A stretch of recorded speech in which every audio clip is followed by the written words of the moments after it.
evening to introduce to you the guest speaker for tonight's program. We're very excited to have all you here, and definitely for some of you who haven't gotten an opportunity to share in Carroll Parks Catering's food. I hope you're enjoying it. So far it's been good. I guess this is our second day. I guess we've eaten pretty well for 2 days straight. Can't get used to all this. But this evening's program and this program altogether, this banquet, is annually put together by the Downtown Development Authority to showcase the importance of downtown development in the city, and really what folks are doing to help to revitalize and make certain that our downtown core stays essential to Douglasville, Douglas County. What we're doing across the street, as an example, the parking garage and the conference center is a part of that investment that your local government is putting forth to make certain that people are frequenting downtown, not only for the conference center, but for your local businesses, which many of you represent, as well as just making certain that downtown plays an important role in what we do here every day.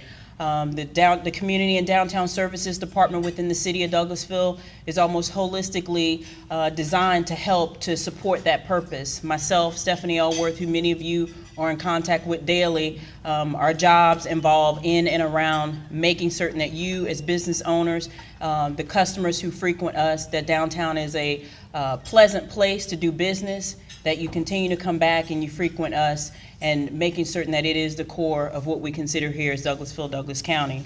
Talking a little bit about what we've done as far as public investment, we all know it's also essential to have that private investment that many of you invest every day within your own personal business.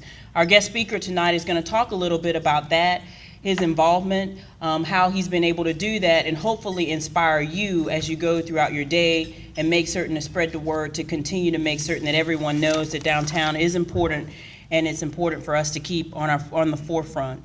Ron Gross, a junior, who's going to be speaking to you this evening, is with Pennant Construction Management. After graduating from Lee University in 1991, Ron Gross Jr. returned to Cartersville, Georgia, and began a career as a real estate appraisal and consultant. While restoring a building on Main Street to house his office, he had an opportunity to explore his passion for historic preservation and to become active in the drive to bring Cartersville downtown back to its role of significance in the community. One restored building led to a second and eventually a career change. For the past 15 years, Ron has been actively involved in many of North Georgia's downtown, serving as developer, contractor, private manager, planning and zoning administrator, and Historic Preservation Commission administrator. He has recently been appointed to the Board of Trustees for the Georgia Trust for Historic Preservation as a member of the Bartow County Board of Assessors. Ron is also the past chairman of the Cartersville Downtown Development Authority. In his primary role as a principal with Pennant Construction Management, Ron Gross has completed a number of new commercial, retail, and office buildings, as well as overseen the renovation of nearly 20 historic properties, from Rome's 1890s West Building, which was converted into loft apartments, to Calhoun's recently restored 1920s Gym Theater. His efforts in downtown preservation have been recognized by a number of agencies, as well as his projects have earned the Georgia Trust for Historic Preservation's Excellent in Rehabilitation honors in 2000, 2008, 2010, and 2012. Over the past several years, Ron has directly worked with several of Georgia's communities as a project manager on projects ranging from restoration of Bartow County's 1869 courthouse for the use at the Bartow History Museum to a 53-acre sports and recreation complex in Bartow County. His involvement with these cities has extended from determining project feasibility to the design, public bidding, construction oversight, and completion of those projects. At the 2009 Georgia Municipal Association's annual convention, Ron was awarded the GMA and Georgia Cities Foundation Renaissance Awards for significant contribution to the revitalization of one or more downtowns in Georgia. Ron and his wife Lori are lifelong residents of Cartersville, and are parents to Michael, a freshman at Samford University, Lauren, a freshman at Cartersville High School, and Cal, a third grader at Excel Christian Academy. Without further ado, we will introduce Ron to come up and talk to you about his presentation. Oops. Good evening.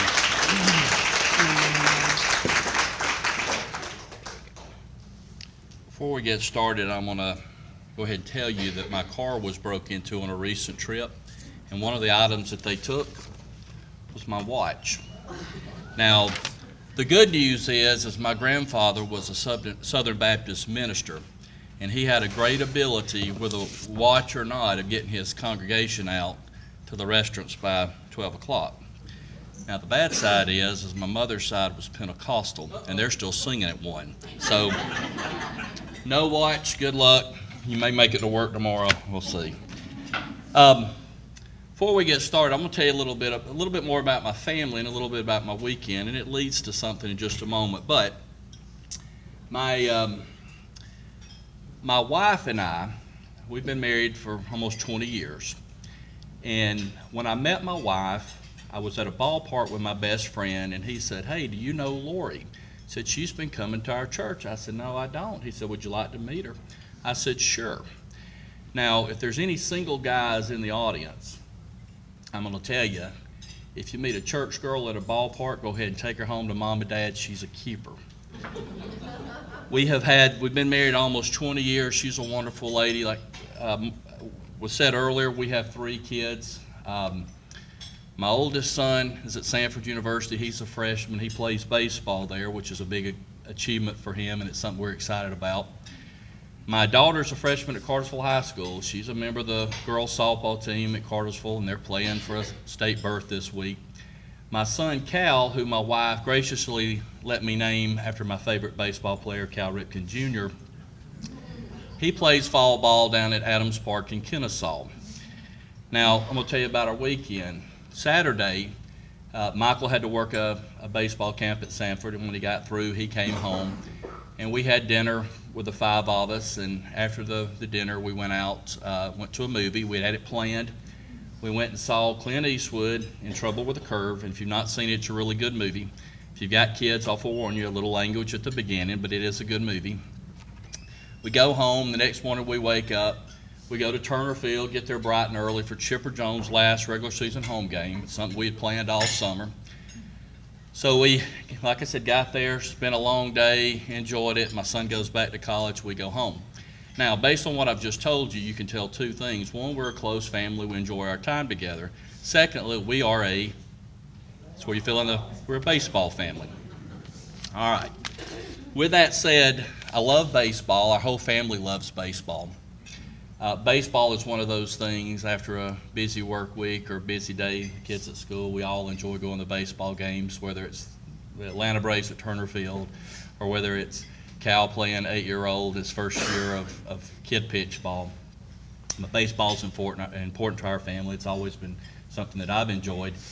My favorite movies are baseball movies, and my favorite movie of all time is the movie Field of Dreams. I'm sure some of you guys have seen that. Kevin Costner flick from the 1989. Sort of a weird little movie, guy hears voices in the cornfield, mows everything up, your typical movie. There's a character in the movie called Terrence Mann, and it's played by James Earl Jones. And James Earl Jones is sort of a doubter throughout the whole movie, but at a point in the movie, he comes to a point really of enlightenment. He finally gets the big picture.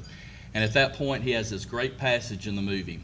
And you'll hear me in a little bit allude to the passage. But the passage is about why baseball has grabbed America and why it's held on to it and why people just are drawn to baseball. For reasons they don't know, they'll come. It's not a matter of money. People will spend the money in a down economy. Baseball's doing good. You have people that, for whatever reason, they want to be a part of baseball. When I read that, when I listen to that passage, it reminds me a lot of the same reason that people are hooked into downtowns. Baseball sort of stood the test of time. So has our downtowns in Georgia and throughout the United States. People have a love affair with our downtown. Now, in the passage, there's our friend James Earl Jones. He says, people will come. I'm going to give you 5 reasons why baseball and downtown have stood the test of time in our country. Now, if you're not a baseball fan, don't worry. I'm not going to baseball with this. You pretty much heard the gist of it. But anyway, I'm going to give you 5 reasons why mainly our downtowns have stood the test of time. First, I think people are still looking for a place of refuge. In the passage, James Earl Jones says, "They'll come for reasons they can't fathom. They'll arrive at your door as innocent as children, longing for the past." I believe people are looking for that place of refuge. I believe they're looking for that place of rest. All of our lives are full. I know today I thought I had my day planned well. As the day wound down, I was skirting down from Cartersville, thinking, oh, I'm going to be late. Got behind a moving truck. You know, the stress that we all face those days. It doesn't matter how good we plan. I think we all like to find a place that we can get away. I think people are looking for that slower pace, a different pace than they find in their day-to-day lifestyle. Going back to baseball, a lot of people don't realize this. That's one of the few sports that doesn't have a clock. Basketball's got 4 quarters, football's got 4 quarters, hockey has 3 periods, baseball has no clock. Downtowns are sort of like that. The pace is there. It really never shuts down. People say, well, downtowns roll up their doors at 5 o'clock when business is shut down. Downtowns, I feel like, have a pace of which you can just come and go as you please. Think about going to a shopping mall. Usually you rush, we go to Town Center Mall a lot because that's closest to our house. We're usually rushing to the mall, rushing around. You're looking, you know, the mall closes at 9 o'clock. Do what you got to do, hurry and get out. Nobody lingers in the parking lot of Town Center Mall. Once the mall's closed, you get out of there. Somebody will steal your watch. Think about downtown, so 5 o'clock comes around, the businesses may close, but people are still downtown. Restaurants in downtown, I think, continue to get stronger and stronger. They stay open, people come downtown. People walk downtown. At night, my wife and I, we live a couple of miles out of the downtown, but we'll get in our car. Sometimes we'll be brave and walk from our house, but a lot of times we'll get in our car. It may be 9:30 at night, but we walk around the downtown sidewalks that we've seen year in and year out for no reason specific, but it's just a great place to be. It's a peaceful place. It's a place that we usually walk until we're ready to quit walking, and then we get in the car and go home. Something else to think about the pace, and I think this is something that people are looking for with our downtowns. I go in Target last week. I had my daughter and one of her little friends, and we put our stuff on the bed. The girl's scanning it. I get the card out, scan it. When I look up, she's already got the next person's item coming down the line. And it clicked at that moment. I'm thinking, okay, might as well put me on the conveyor belt and rush me out the door too, because that's sort of how you feel. In downtown, when I go in one of my favorite sandwich shops downtown, when I walk in the door, the guy's, "Hey Ron, how you doing?" The regular, he knows, he's not just telling me, hey, he knows what I like, he knows what I want to eat. When he's preparing my sandwich, he's asking me about my day, or he's asking me about what's going on in town or what's going on here or there. A couple of Saturdays ago, I was at the dry cleaners and it was getting ready to close, and same thing, walk in, hey, how you doing? We're talking. He said, oh, by the way, your dad was here earlier. He left one of his shirts hanging here. Do you want to take it to him? The guy knows my family. Downtowns are special because downtowns give you that relationship, that warmth that I think people are looking for. Reason number 2, I think baseball and downtowns both share this. They have an unfair economic advantage. And usually people think of it the other way, that we're at a disadvantage with our downtowns. In baseball, I don't think A-Rod took a pay cut in the last 4 years in one of the worst economies we've had. Baseball never suffers. People keep coming. Downtowns are the same way. In the passage, James Earl Jones makes this comment. He says they'll pass over money even without thinking about it, for it's money they have and peace they lack. And I'm going to give you an example. I'm very fortunate every year in April to go on a bus tour with the Georgia City Foundation.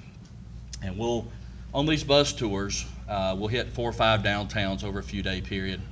And we'll get off in the middle of, I don't even know where we're at, South Georgia.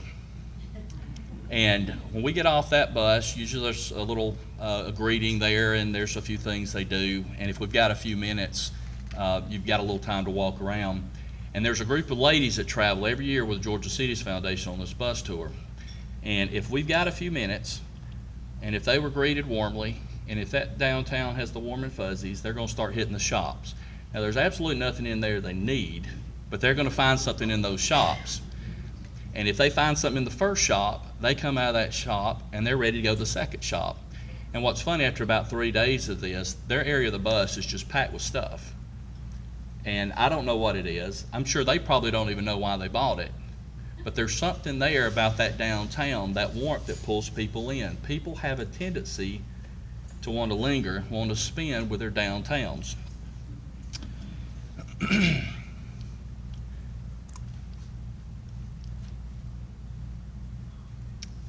I think as merchants and as business people downtown, really all of us, we all have to make a living. Our jobs are our source of income. We have to provide for our family.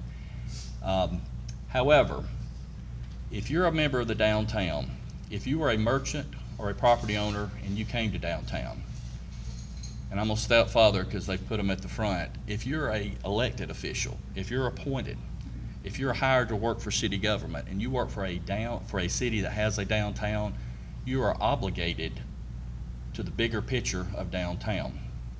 And I say that in love, I'm not really being harsh, but the point is it's all one big team with downtown. A lot of time individually, we focus on our business. We put our head to the grind and we work on our business or we work on our property. A lot of times, you know, and I can say this about city government because I work for a city government as well. We have a lot of issues out there outside of the downtown, and it's challenging in a work day to have to cope with everything that comes at you from a city standpoint. But we still always have to remember our downtowns and be committed to that. I'll tell you a story about a gentleman, and about 15 years ago I was doing a building, and at the time it was really the biggest private renovation project in Cartersville. And I was really excited about it, and I thought I was doing everything right, and was doing everything by the book, and we were doing retail on the main level. We had offices on the upper levels and the lower levels, and I mean, we were putting this thing together perfectly. And in walks a gentleman that was the predominant property owner for the downtown.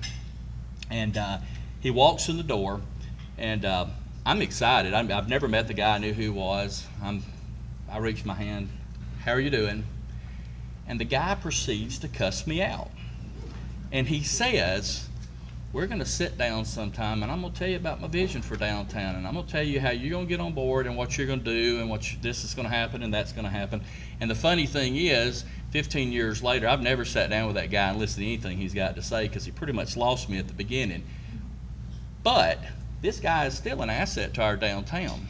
Unfortunately, he is an asset on his own island. If we could get all of our assets in Cartersville on the same island, how far could we go? I'm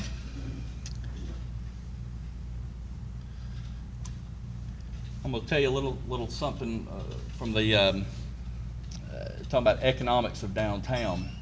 A lot of times people tend to forget about the residential side of downtown. The residential side is one of those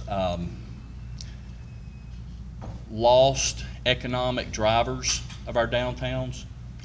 In America right now, there's a big push for people to move back downtown, whether it's in small houses, you know, in downtown communities, whether it's in certain types of multi-family housing. This particular project we did in Rome, this is the before picture over on the far side. That building was pretty much abandoned from the 1950s on. It was collapsing, falling in. It was part of, there's a yellow building behind it, and I'll show you in just a second. It was tied to that building. We took the two, opened them up. This looks like Halloween or something. This building had not been occupied since the 1950s. The calendars from 1953 were still hanging on the wall. This was the finished product of that building. These two buildings went from literally being on the verge of demolition to having 18 high-end loft apartments. And it's got retail on the main, but I want to tell you about the apartments. The economic impact of downtown, those people walk to restaurants and they eat downtown. Those people get out and walk the sidewalks of downtown.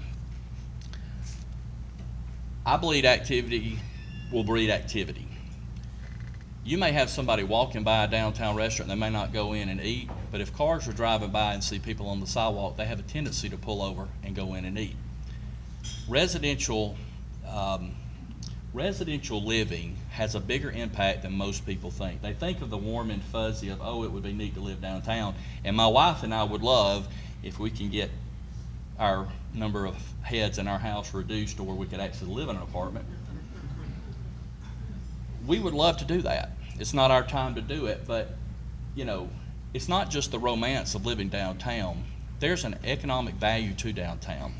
And I don't know what inventory you guys got. City of Cartersville is somewhat limited. City of Rome's great, has all these upper story buildings.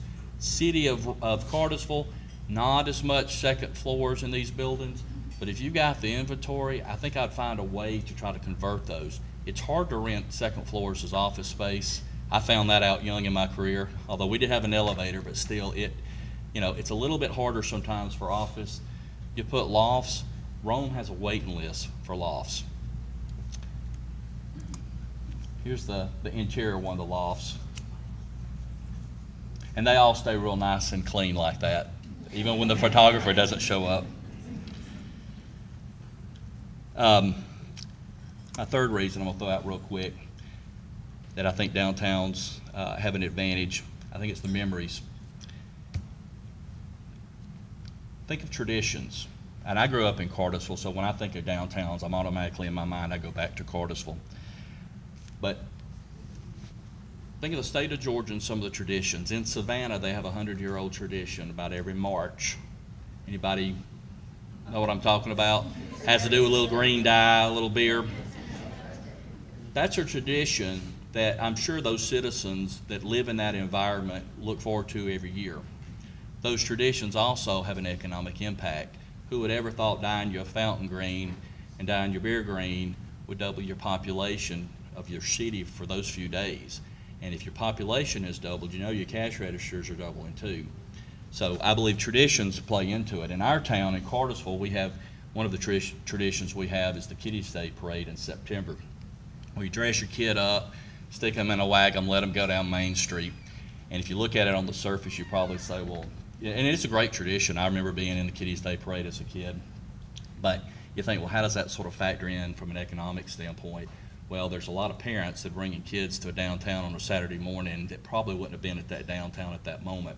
And when those people get to a downtown, they may go in a business that they've never been in before, and they may get hooked on it. They may go into a sandwich shop they like. So I believe the traditions also give us an economic impact. Another thing to do with sort of the memories is layers. I call it layers when I talk about it because I don't know what else to call it, but it's layering history. Go back to baseball. 1940 to 1995, the Boston Red Sox had 4 left fielders that predominantly played that position.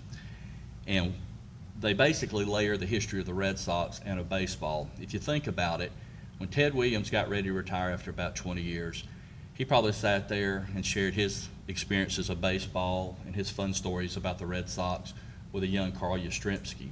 And as Yastrzemski's getting ready to retire, he looks to young Jim Rice and he tells Jim Rice about his 20-year career. And he also tells him probably about Ted Williams' stories about his 20-year career. And a few years down the road, Jim Rice is getting ready to hang it up. There's a Mike Greenwell that's on the scene now. And so now you got Jim Rice telling about his career and telling about Yastrzemski's career and Williams' career. It's a layering effect. And that's my example in baseball, but I want to show you a picture. The lady in the middle, her name's Miss Story. And Miss Story is a wonderful lady that called me one day and said, "Hi, my name is Miss Story.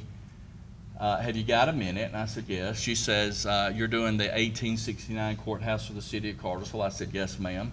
She said, "Well, I've watched your work." She lives over in Rome. She said, "I watched you do some stuff in Rome, sort of familiar with you." She said, I'd like for you sometime to stop by my house, and I'd like to talk to you for a little bit."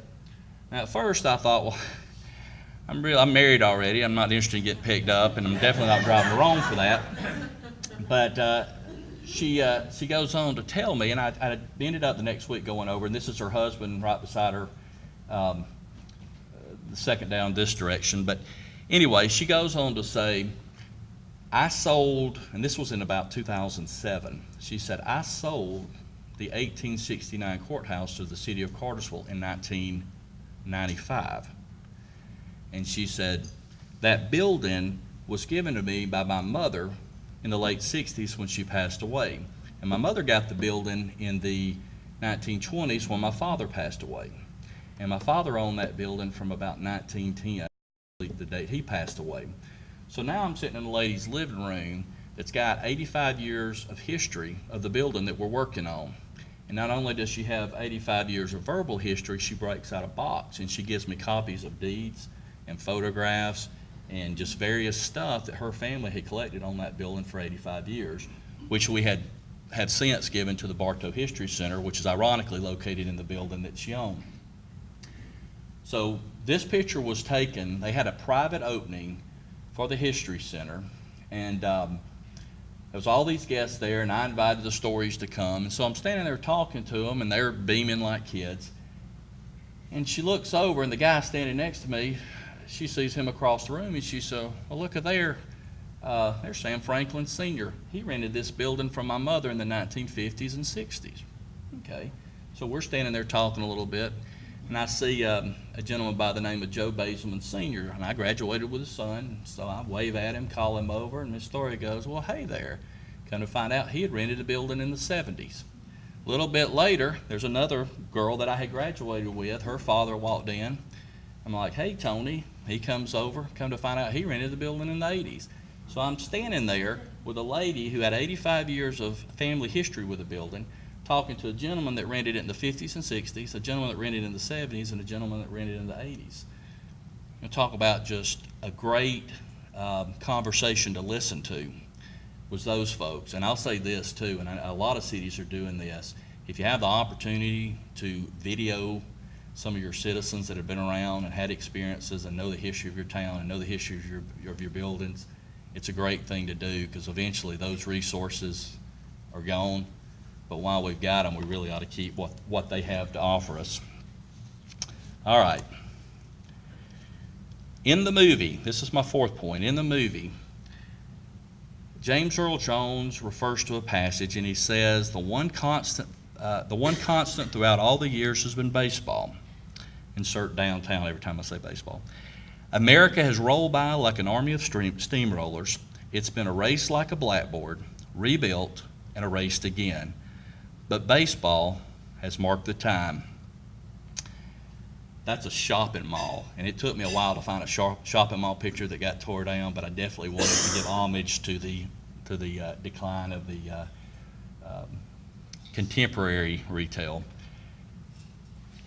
I grew up, or I attended college in Cleveland, Tennessee. I went to Lee University, and for, when you're a college student, you're sort of poor, so for a cheap date, what we would do is we'd wait till everybody, your girl ate in the lunchroom so you didn't have to pay for dinner, then you'd walk her down to Coley Street. And in Cleveland, Tennessee, Lee is located on this beautiful street, and it's lined with these great Victorian houses, and it leads right into their downtown. And we used to walk those streets, and there was, to be late in the evening, and pretty much most of the downtown had closed down. It was amazing how many people walked these streets. But once you got beyond the historic district, Cleveland, Tennessee has got to be in the Guinness Book for the evolution of the ugly strip centers.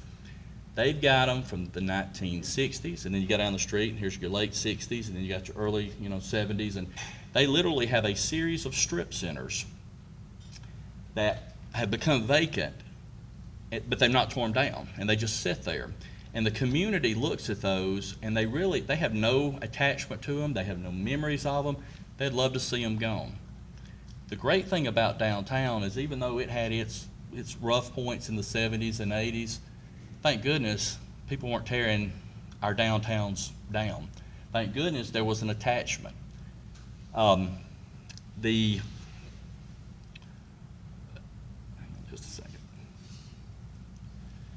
The next point I want to sort of bring up about our downtowns, I think our downtowns have something called recognizable identity. Now, any baseball fans in the room, if you see the green monster on TV, you know you're playing at Fenway Park in Boston.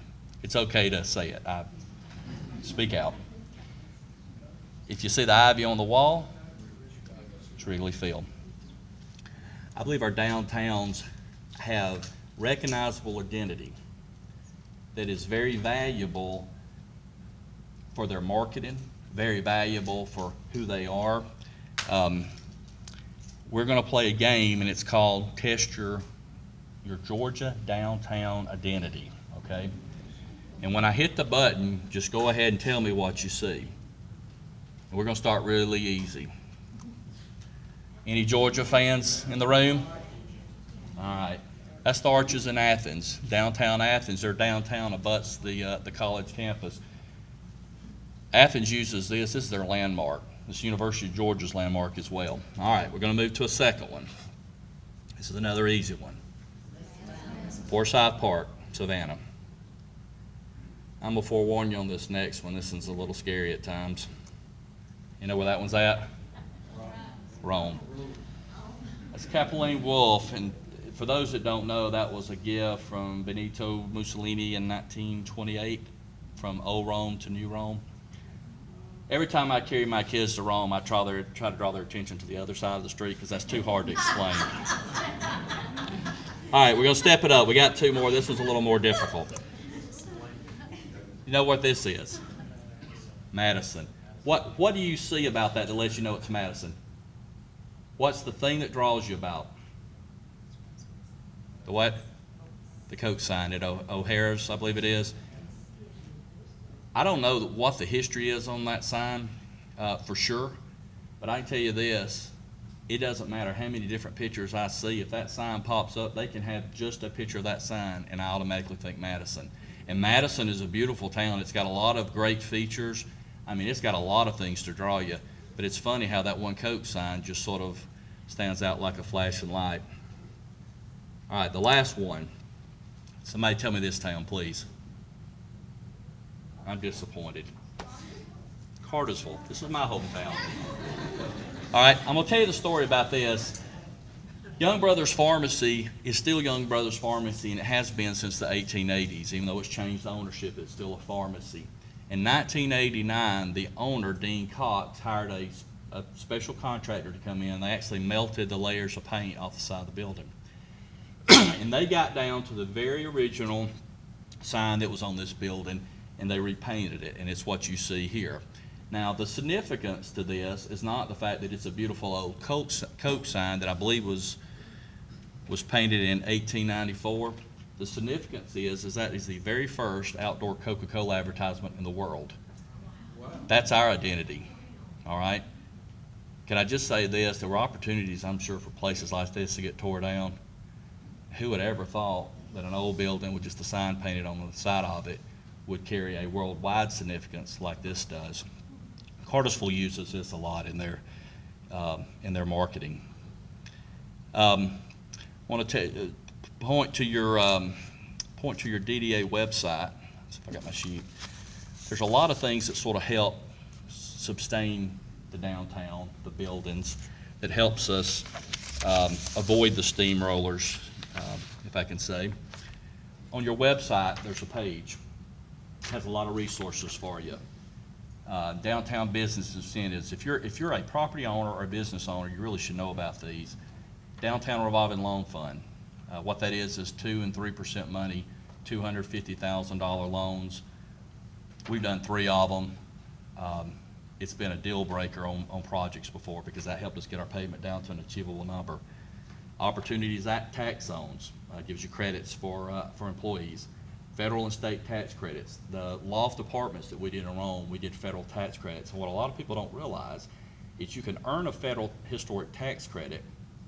You can turn around and convert that to money by selling it to a private third party, and you can take that money and invest it back into your project. The West Lofts, we put about $600,000 back into that project from the sale of our tax credits, which we ended up selling. The end user was Bank of America. Other things, facade grants. Anybody got a facade grant in here? They're good. I always like it when somebody comes up and offers us something free. various other types of grants. If you're in downtown, make yourself aware of what's available. The DDA, I'm glad that y'all have this on the website. A lot of DDAs don't, but this is a good resource here.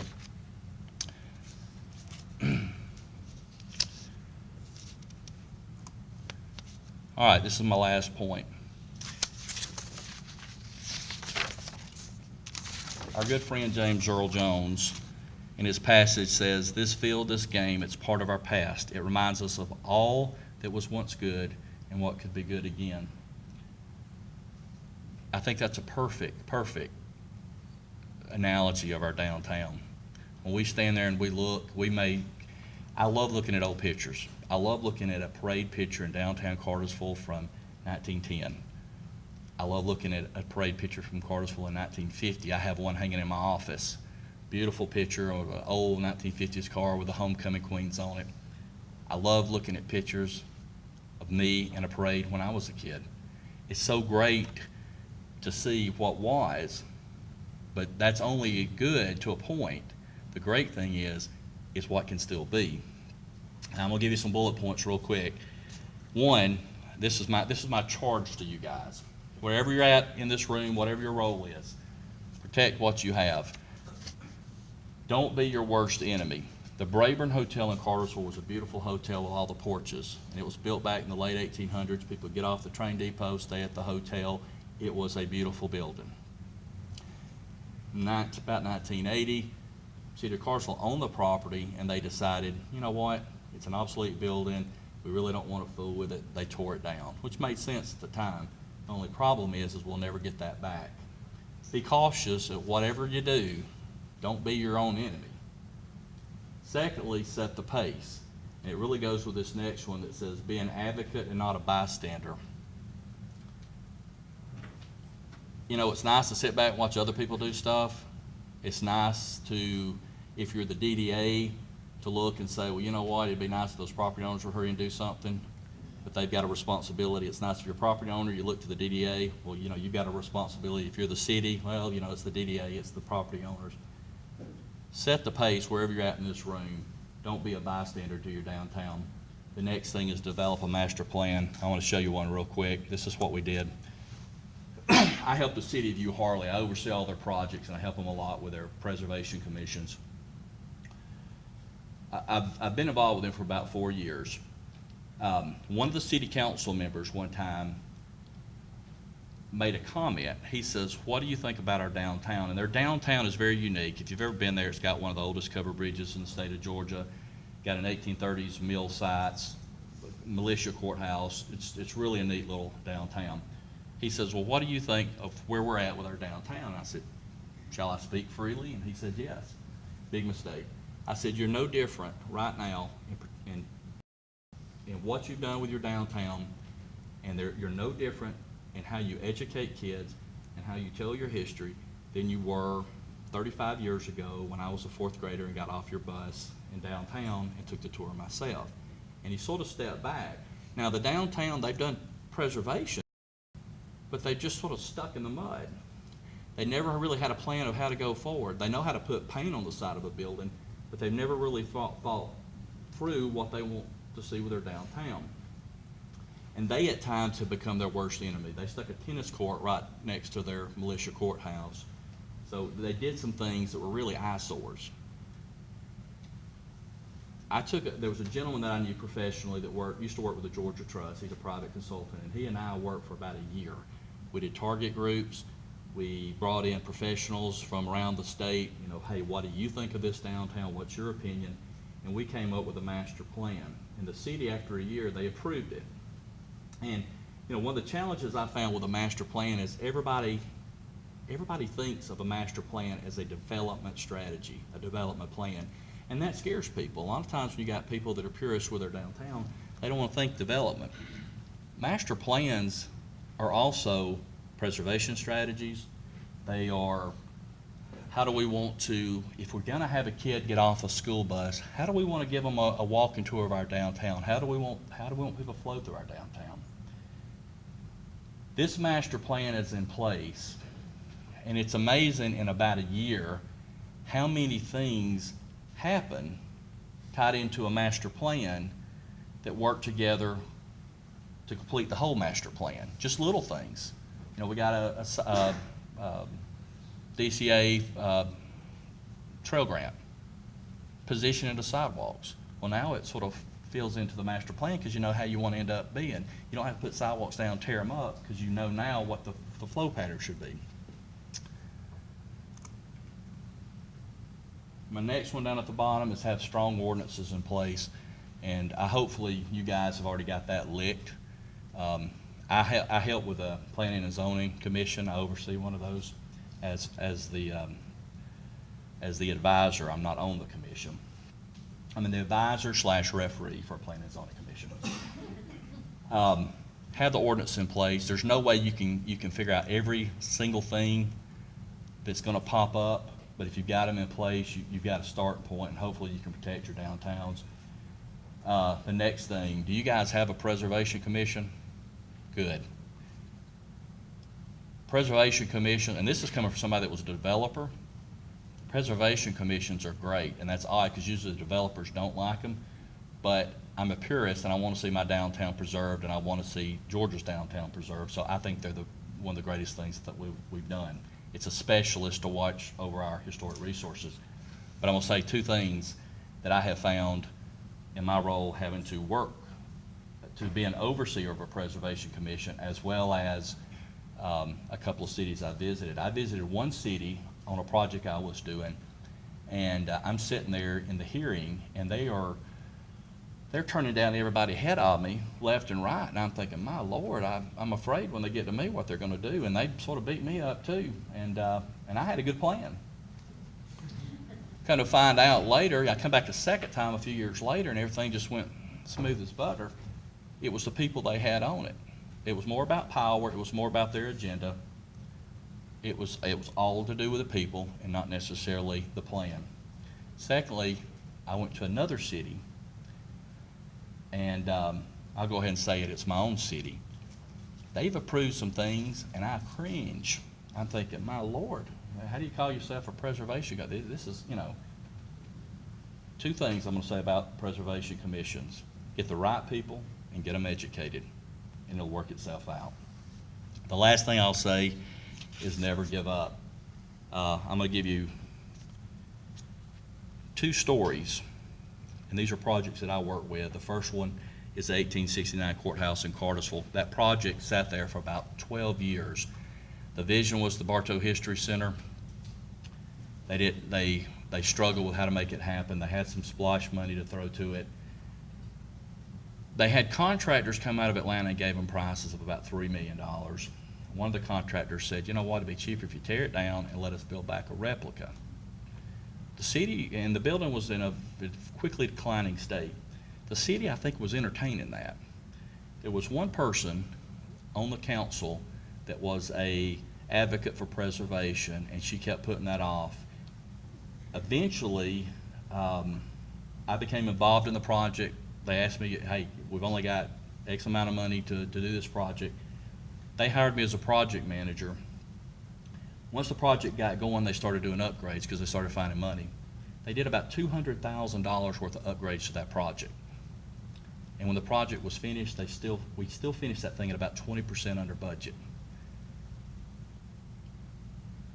If the person on that council would have just thrown in the towel earlier, we'd have had a reproduction sitting there. Because of her diligence, we've got the original with a lot of history that is a history center. The building itself is a part of the history, and it houses the history of our community.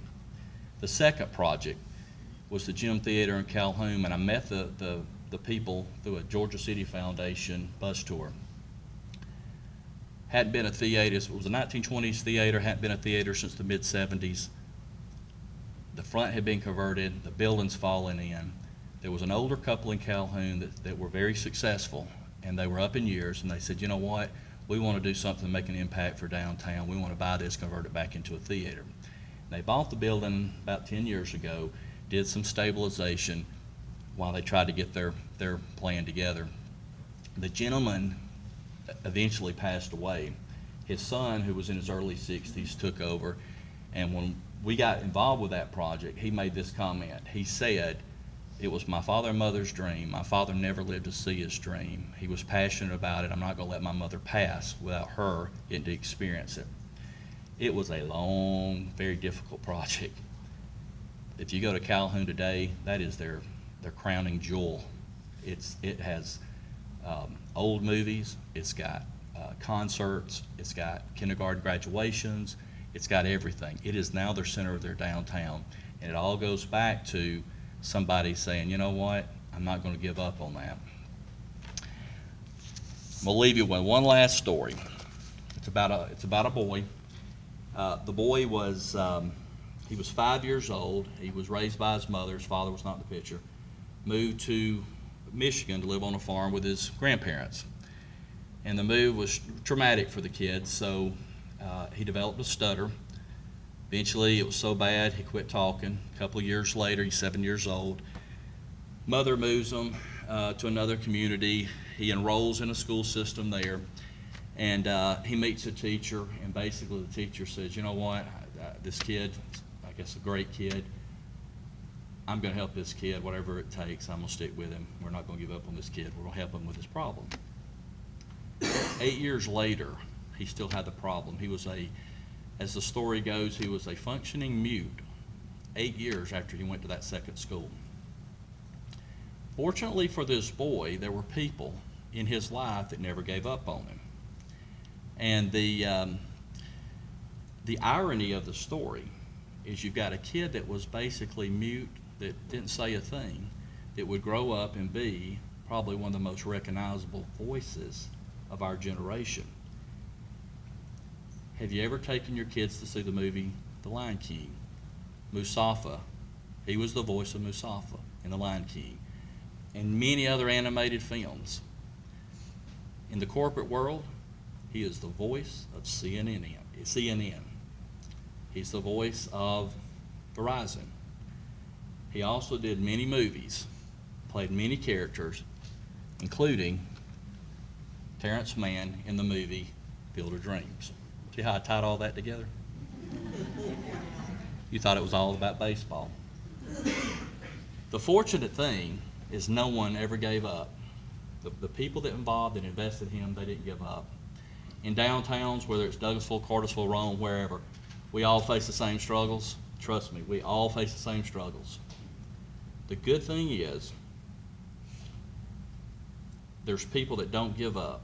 Now, personally, sometimes I want to give up after about 8 hours, much less 8 years, 10 years. But there's people in our communities that don't give up. And I believe that this room is full of those people, and that's why you're here. Now, tonight, you're here mainly, even though I know you were excited about when you saw who the keynote speaker was, you're here to honor some people. You're here to honor some people that had some great accomplishments for this last year. You're here to honor some graduates. Let me say this. I appreciate the opportunity of coming, and I'll say this to those that are fixing to be honored. Let me be the first to say thank you on a job well done, and it's exciting to know what you guys continue to do in the future. I appreciate the opportunity. I hope y'all have a good evening. Stephanie.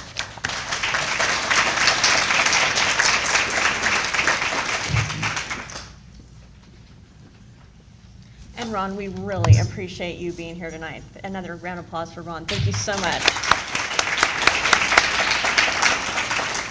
At this time, we're going to be starting our awards ceremony, and just get our slide presentation up here.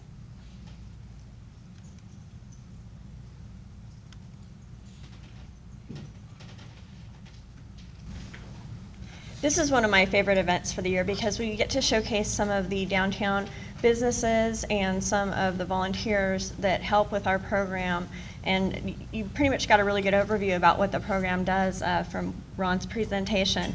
And so we're going to get started. Our first presenter tonight is Scott Embry.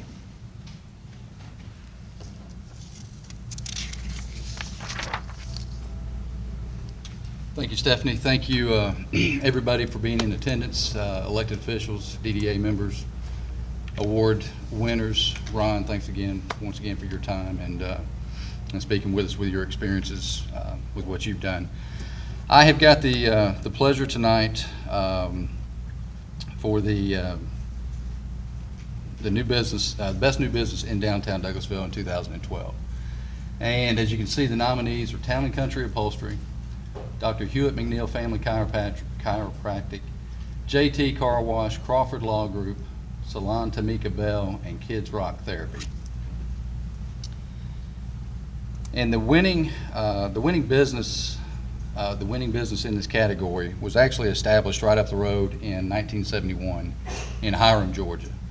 The current business owner purchased the business in 2007, and in 2011 moved his business to downtown Douglasville.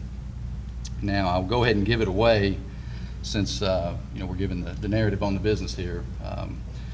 But the business is established themselves as a custom furniture manufacturer and residential and commercial upholstery business. And with not only did the current property owner establish his business, move his business here to Douglasville, but he also purchased one of the buildings on Broad Street. And if you add in the purchase of the building and the significant renovation that is ongoing, you're looking at about a $500,000 investment in our downtown area and 8 jobs that have been created that are in our downtown area. So with great pleasure, it's my pleasure to award Town and Country Upholstery and their owner, Chris Hedgecott.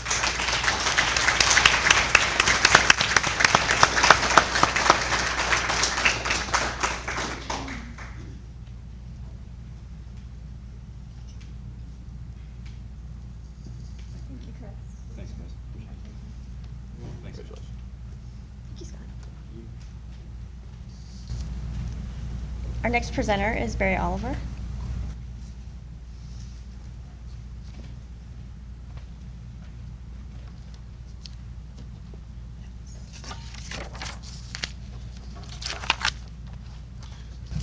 And the 2012 DDA Service Area Best 4 to 9-year-old business nominees are Affirm Design, Dalton Carpets, Jeff Justice Realty, Unda Vida Boutique, and Forever Yours Tattoo Gallery. Retail business in downtown are often difficult to maintain because of mall and online competition, but this business has managed to make a long and lasting impression on Douglasville shoppers, providing specialty clothing, accessories, and jewelry at affordable prices and with excellent customer service. This service this business offers is truly a downtown treasure. This award goes to Unda Vida Boutique, located at 6706.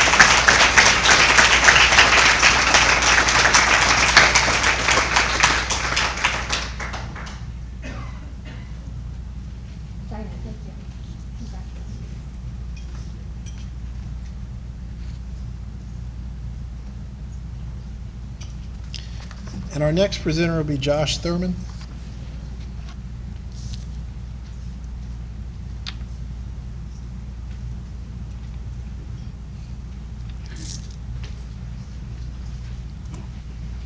The 2012 DDA Service Area Best 10 Years Plus Old Businesses nominees are Leisure Auto Sports, Mr. T's Tax Service, Western Auto, the Design Center, Lafarge Concrete and Aggregates, the Medicine Shop, Dennis Conley CPA, Ren's Body Shop, Dr. Tammy Robinson, and Award Systems.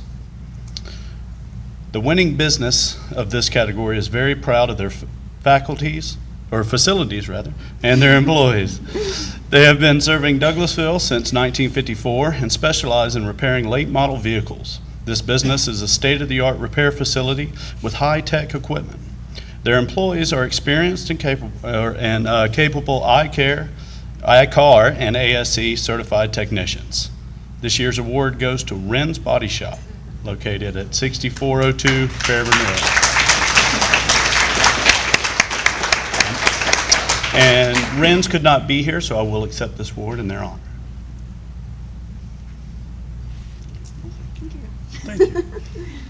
Oh, I apologize. The next presenter will be Michelle Clark.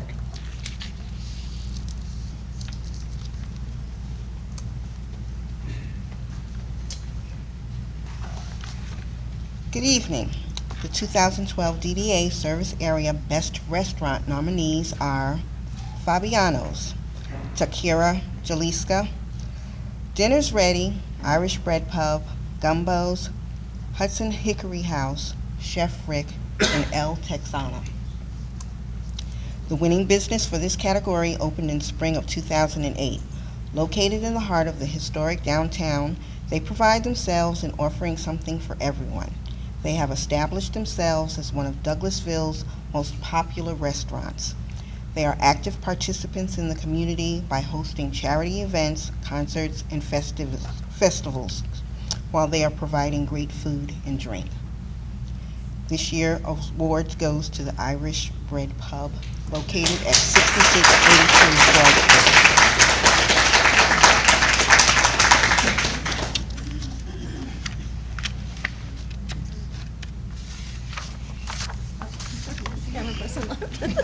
And our next presenter will be Mary Moss.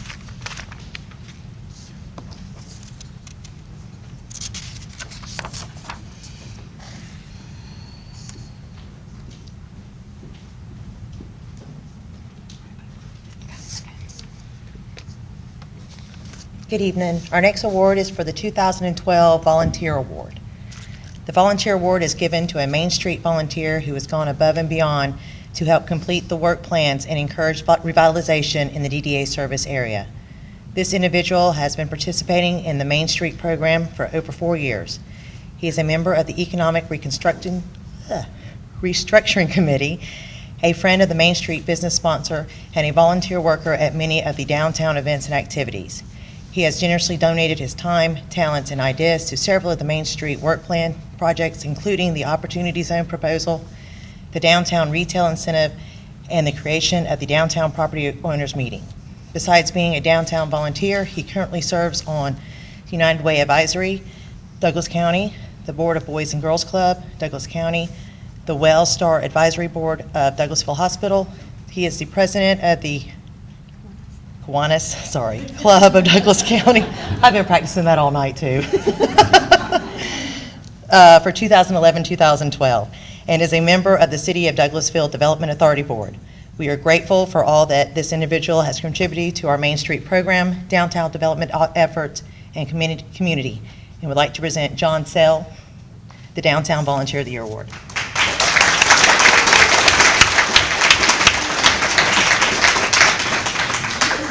I gotta speak? Sure. Yes. So many accomplishments. Goodness gracious. When Stephanie said that I was nominated for Volunteer of the Year, I was a little bit shocked, but I think one of the things about volunteering is showing up. And like Miss Sherry says, I have a tendency to show up at a lot of things.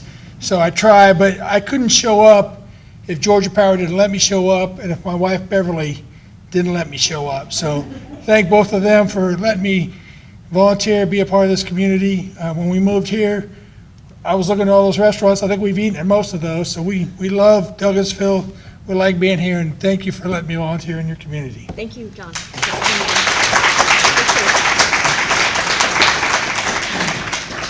Our next presenter is Donna Cox.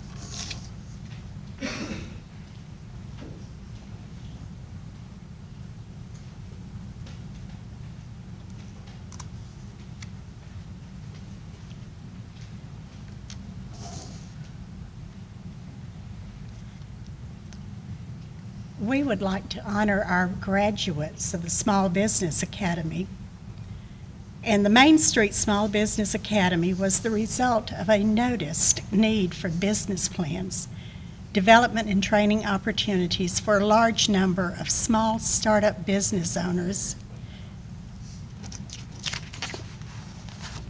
You know, either the print's going to have to get bigger or my glasses are. And entrepreneurs in Douglasville. Because of this need, Main Street Manager Stephanie Elworth and Community and Downtown Services Director Marcia Hampton created the Academy by partnering with several local and regional professional business people and organizations to meet the needs of Douglasville's small business owner and entrepreneur. This program has been a successful endeavor and was given the Best Organizational Outreach Award by the Georgia Downtown Association this year. This year's participants spent 6 months gaining the necessary tools to create or fine-tune their business plans. We would like to honor all of our Small Business Academy graduates tonight. And please come forward as I call your name. You didn't have something to say? I do. Okay. Anna Bell. And if I just absolutely destroy your name, just correct me. And Anna must not be with us. Candy Odafer.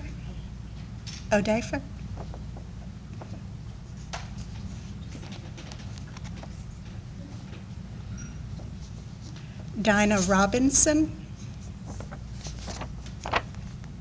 Don Humphreys. Latrice Woods. Lisa Cooper.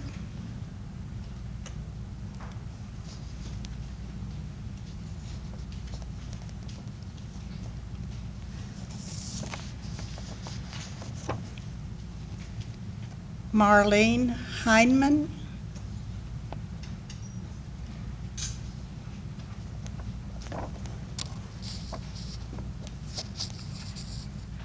Renee Murdoch. Trina Eccles. Trafina Bailey. Tyra Chapman. Vonda Thorpe.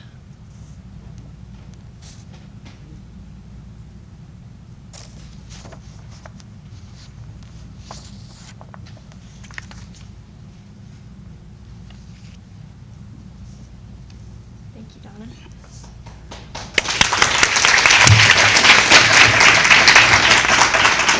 We're missing a couple of our graduates tonight, but I wanted to give one of our graduates just a really quick opportunity to share her experience in this class. We spent 6 months together, and this was a really unique opportunity, and I'm very proud of these people for coming in. We took them from concept through their business plan so that they're able to go out into the world and start a business, a small business, hopefully in our downtown if possible. But it's been a really good learning experience, not just for me, but for the participants as well. So I've asked Candy just to say a few words and about the course and about where she's going with her business plan. Thanks, Candy. We're really excited to be here with you tonight. It has been an interesting journey. We've learned a lot about what we do and don't want to do. Graduation comes at a really exciting time for me. About 13 months ago, well, first I should say I'm a natural bath and body formulator. The name of my company is Nature's Garden Soaps. And I sell primarily to farmers markets, festivals, that type of thing. What makes my product unique is that I make it completely from scratch. It's a skincare quality bar. And about 13 months ago, a Whole Foods buyer found me and offered for me to be able to sell through them.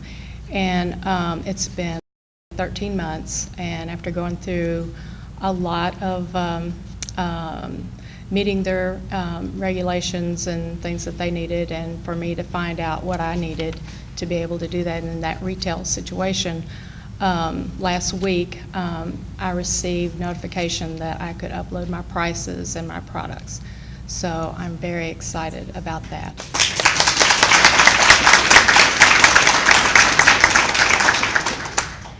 Thank you. I can sell to the Southeast region. I can sell in Alabama, Georgia, Tennessee, North and South Carolina. And I don't know what from there, maybe national, I hope. Let's see, I've already approached 2 stores. You have to go to each store and sell yourself to the buyer.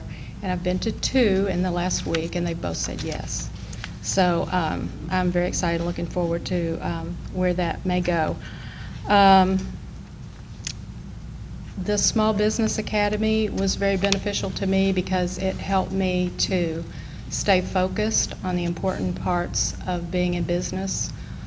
We get into the habit of doing our business, and Mayor Persons spoke at our class, our first class, and suggested we read a book called E-Myth, and I'm sure a lot of you have read it.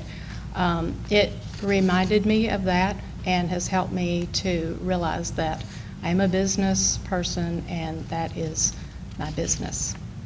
So it's been, as I say, very beneficial, and I appreciate Stephanie. She's been very passionate about our success, and so it's just been a great program. Thank you. And congratulations once again to our graduates. Thank you so much. We appreciate all the work that you put into the program. Okay, our next presenter will be Larry Yockey, our DDA Chair and Mayor Pro Tem.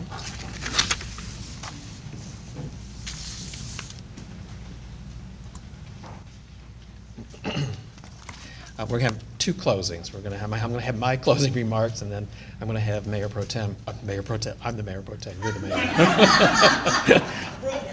Sometimes we get that confused, but that'll take care of that for a while. In closing, I would like to say thank you to everyone who has contributed to this evening tonight. The DDA board recently met and has completed our annual work plans, so we are excited about rolling these out to our committees. If you are interested or know of someone who is interested in serving on one of our 4 Main Street committees, please see Stephanie and for more information and meeting dates and times. It is our volunteers and our businesses that make our program so successful. Before I hand over the microphone to Mayor Harvey Persons, there's a little story I'd like to say, talk to you about, and it's just a short story. Several years ago at this time, this couple were flying to Las Vegas, and they were on the approach to get married in Las Vegas. And during that time, when you go to Las Vegas, you fly in, and of course we were both eloping, okay, so into Las Vegas. We both had been married before, and anyways, we fly in, we get our marriage license, and we are driving back to the hotel, and we got to pick out this place that we're going to get married at. And the gentleman, the young guy at this time, said, "There's no way that we're going to get married at the hitching post." Okay, so we did. So we kept on driving, and we found a chapel. It was called the Little Chapel of the West, and so we went in there, and we had to make an appointment. And we asked him, well, could we come in at 7 o'clock? That was a good time for us, 7 o'clock. He says, 7 o'clock is filled, but can you make 7:15? I said, yeah, we can make 7:15. So 7:15 is when we got married that night. And so the young woman at the time, she had 2 daughters, and shortly thereafter, I adopted, again, now you're going to know who it is. I adopted both girls. And tonight is our 40th wedding anniversary. And so I just wanted to let you know that I love you.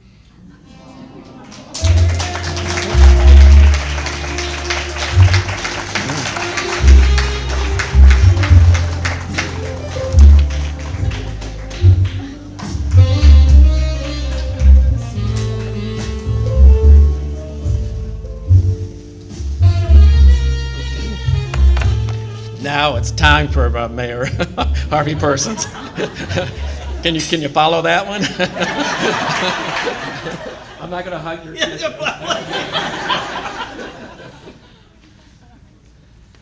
Now, how do you top that? I know it's late, and I have been accused of talking a lot. So, but if you'll bear with me, I'll make the comments very brief.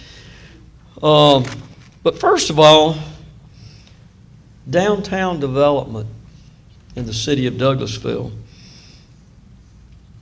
Is it important, downtown development, is it important to the city of Douglasville? Is it? Why? What's the big deal? We're only talking about small businesses. I mean, really, it's, small businesses, businesses that have, maybe only employ 1, 2, 3, 4, 5, 10 people. What's the big deal? Do what? The memories. But like I said, really, what's the big deal? When you talk about economic drivers, you talk about big business, a Caterpillar plant, a Kia plant, companies that employ thousands or hundreds of thousands of people with some companies. So what's the big deal? Downtown Douglasville, you as small business owners, are you really important in the big scheme of things? Does it really matter to the city of Douglasville what you do? Before I answer that question, let me give you some facts. Bear with me. And this is facts that came from a leading economist in the U.S. 100% of all net job growth in America since 2001 has been within firms employing fewer than, want to guess how many people? 50 people. Think about that now, 100% of all net job growth since December of 2001 has been within firms employing less than 50 people. On a cumulative basis, companies bigger, listen to this now, companies bigger than 50 employees have not added a single net job in the last decade. Now that's on a cumulative basis. You hear the numbers about a large company, they've done this, they've done that, but when you lump it all together on a cumulative basis, not one net job in the last decade. Now, if small firms had cut jobs at the same rate as the giant companies, there would be another 3,868,000 people unemployed in America today. Think about that. Now, here's another staggering number. 87% of all businesses in Georgia, listen to that now, 87% of all businesses in Georgia employ fewer than, want to guess how many people? 20. Think of that.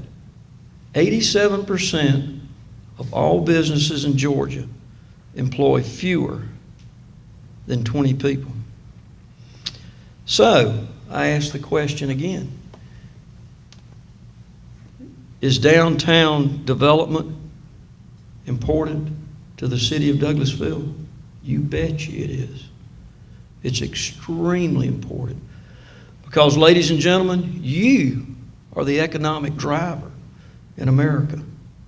Make no mistake about it.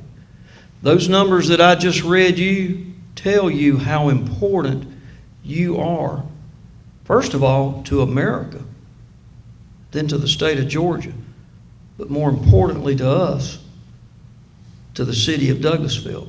Your businesses, your success is extremely important to the success of the city of Douglasville. Now, let me tell you a little bit about the Main Street program. Over the past 25 years, in Main Street communities, there have been $45 billion invested in physical improvements. 83,000 net new businesses, 199,000 building rehabilitation and construction projects, and the cost per job created was only $2,394. The leverage of public funds was $26.67 to $1. It's a pretty good investment. That's the Main Street program as a whole. In Georgia, from 2011, the Main Street program created 3,218 jobs, 583 businesses, and the public-private investment, $122 million. How about in Douglasville, the Main Street program? 2011, new jobs, 53, 9 new businesses, public-private investment, $1,086,000. Building rehabilitation, 7, totaling $680,000. Downtown special events, 46. 25,000 in attendance, and the downtown occupancy rate is 87%. Look around Georgia, right around. Look at the vacant buildings. And look at other communities that have vacant space. But in downtown Douglasville, we have an 83% occupancy rate. We're very proud of it. Currently, we have the largest opportunity zone in the state of Georgia. Largest opportunity zone in the state of Georgia. That helps make us aggressive about economic development. That helps keep new businesses. That helps bring new businesses to Douglasville, and it helps existing new businesses to grow. We're also educating and promoting local businesses in the certification process to obtain tax credits. Now, again, are small businesses and development in downtown Douglasville important? Sure it is. Is the city committed to it? Sure it is. We're committed to downtown development. We're committed to you as downtown business people. We appreciate you, and we're committed to your efforts. The Small Business Academy that was mentioned, that started March the 23rd. You saw some of the graduates that successfully completed that course. That was a commitment that went from March the 23rd to, I believe, September 7th. Is that correct? We have done a lot of things. You heard Ron talk about on the DDA website, the tax credits, the grants, the facade grant. We'll even help you and give you design assistance with designing your facade. The revolving loan program. Many, many things that the city of Douglasville is committed to help you grow your business and bring additional businesses to downtown Douglasville that will then help you grow, help you become more successful. What else has the city of Douglasville done to show a commitment to you, the business owners, and the downtown development? Just in case you missed it when you came in tonight, regardless of whether you go out this door or the door down the steps. As you exit, before you turn left or right to go to your car, unless you're parked in the parking deck, is this new $14.5 million facility with a 300-car plus parking deck. That's a pretty strong investment to the downtown business community. We're committed to you. I live, downtown Douglasville. I could walk from here in about maybe 10 minutes. If I had on my running shoes, I could do it in about 5. We're committed to you, the business owners. I could go on for hours. I'm passionate about it. I love Douglasville. I love what you do. I love your efforts. Like I said, I could go on for hours, but I see some folks out there shaking their head. Please don't do that. But I could spend hours, I could quote you facts, figures, numbers to show you and tell you how important downtown development is to the city of Douglasville. Get the vision. Ron talked about it. Get the big picture. We, as your elected officials, get it. Ron said be obligated. And he didn't say, but I say committed to the big picture. What's the big picture? Get the vision. Have the dream. My dream is to help make Douglasville be one of the premier places in America to live, work, play, and raise a family. But guess what? You're all a part of it. You got to be a part of it. You got to get the vision, and I think each and every one of you have it. And you are the important part to making it happen. I challenge you tonight, work hard, get the American dream, but also get the Douglasville dream. And that is to help us make it be one of the premier places in America to live. These elected officials that you see sitting here, the staff, can't do it by themselves. It takes all of us working together as a community, downtown businesses, committed to what Ron talked about, that vision of incorporating the past into now and making it the future. I thank you for being here tonight. I want to thank some people. I want to thank the downtown service area businesses for their continued contribution to Douglasville's economy through excellence in providing goods, services, and jobs in Douglasville. You make it happen. We appreciate it. Thank the Downtown Development Authority, the DDA, for their downtown revitalization efforts. Each and every one of you that serve there, appreciate what you do. Mayor Pro Tem Yaki is the chairman of that and the leadership that he gives. We appreciate all that each and every one of you do. I want to thank the community development staff and the Main Street Committee volunteers for their service and dedication to Douglasville's downtown. And one thing I can't leave without doing. She knows what's coming, because I can't pass up the opportunity to brag on the city staff. We have two people, you've seen both of them tonight, Miss Marcia Hampton, Stephanie Allworth. That again shows you the commitment that the city has made to downtown. Here's a little article that was in the February issue of the Georgia Cities magazine. Talks about downtown developments. It recognizes two of the ladies that are here tonight, and it recognizes their achievements and their certification and what they do in downtown development and the recognition that they have and receive statewide. Marcia Hampton, the certification level and what she has, there's only 9 like her in the state of Georgia, and you have her right here in downtown Douglasville. That shows you the commitment.